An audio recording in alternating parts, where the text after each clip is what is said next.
So here we are looking at the stock. An important aspect of this is to not have the pith lined up with your stem. So we're going to go put it in the lathe with that offset. I've heard that it's best to use branches instead of logs because the branch is thicker on one side than the other, and that offsets the pith for you. Not sure what I was explaining here, but now we have it in the chuck and we're rotating it to show that the pith is off center. I don't know why, but my camera lost all of the audio. I was pointing out a knot there. I was worried about turning that into the stem. So here we turn the lathe on and face it. For fun, I was trying to do a quick explanation of how to drill a self-centering hole with a gouge. It takes a lot of force and works really well on end grain. My taper has about a 7/1000th wobble in it. I'm not sure if it's the threads or the taper that don't fit anymore. But I'm taking these shallow cuts because it builds up that resonance and leaves a chatter mark no matter what I do. So we hollowed out the inside. This is where you would sand it. I'm gonna move the rest over, and then we're gonna true most of the rest of the blank.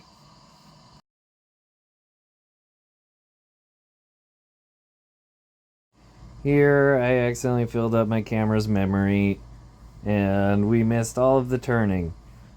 I'm explaining that normally I would tape a flashlight to my tailstock and turn the outside of this.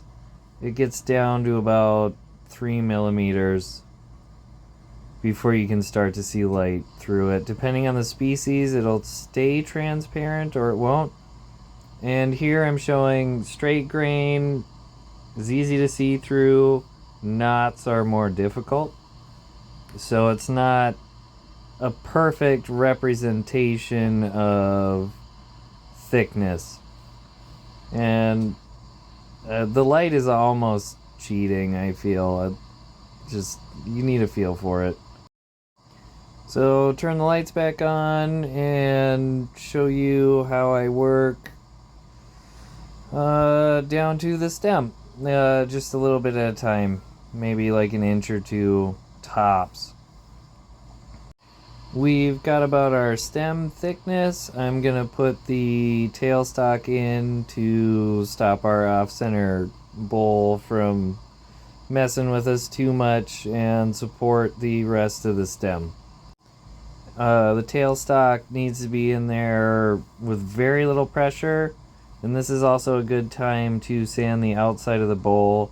You have to work fast or the bowl will warp. You know, the thinner it is, the faster it dries. The faster it spins, the faster it dries, and you want to sand it before it gets out around.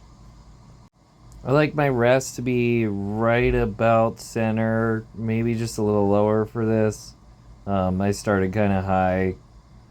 And when you start this process, I know it looks like I'm cutting uphill, which I am, but the tip of the tool is way over the top and I'm cutting with the wing or side of the gouge rather than the tip of it and slowly dragging it uphill. Light pressure, you want the speed to do the cutting, not so much you. Just move slow and intentional.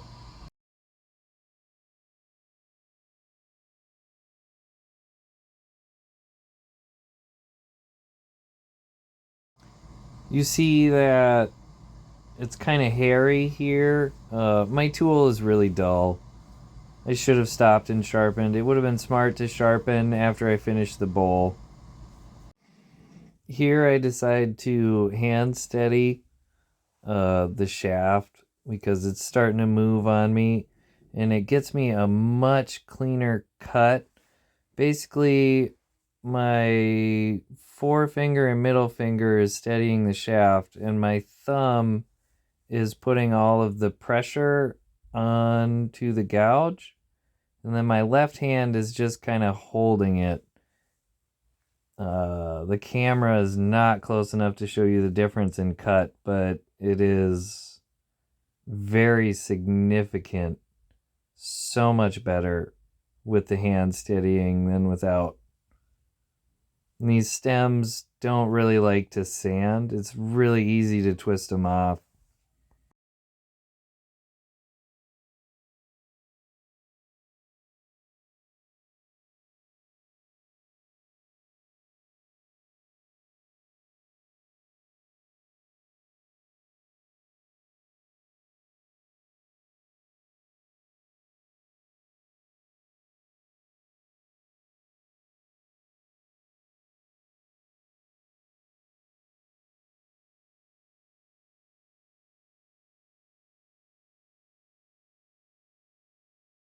You can see right here, I finally start getting nice shavings. As I get closer to the chuck, it rides a lot smoother, so I can get a much cleaner cut.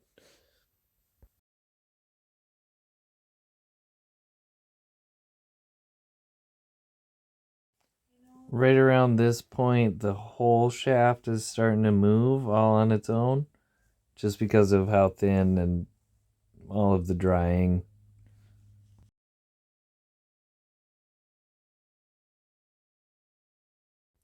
As far as sanding, I don't suggest pinching the shaft. It has a tendency to grab and twist off.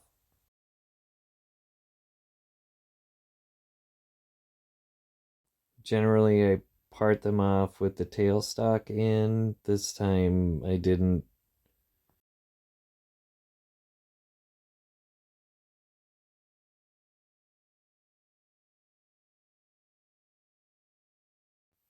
Here's one from the night before and how I bent it. Then we're going to move over to one soaking in a bucket. It's soaked overnight. And then we're going to go take the one we just made and throw it in the bucket.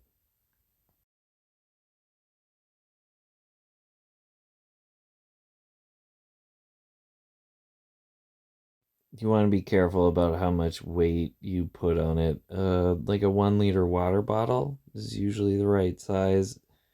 You want to be careful about how much water you leave in it.